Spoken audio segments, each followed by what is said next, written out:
Hay kelin. Ha bular yomon bo'lsa siz yaxshisiz-ku. Meni shu ahvolga bular keltirdilar.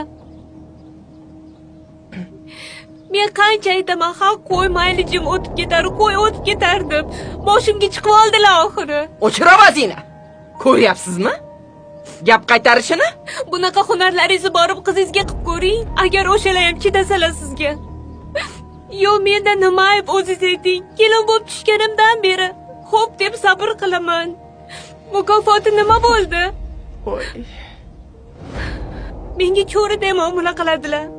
Meni ham sizga o'xshagan ota-onam bor. Ular meni sizdagilarning qo'lida xor bo'lsin deb katta qilishmagan. Mayli. O'zingizni bosing. Siz ham bir kun qaynona bo'lasiz. Boshqa gap bela yo'qmi qo'rqitishga? Ana, ko'rdingizmi betga choparligini? Sizlar bir vaqtlar ideal kelin bo'lganinglarga o'xshab, bir kun men ham shunaqa qaynona bo'laman. Lekin o'sha vaqt qaynonam menga kun bermagandi.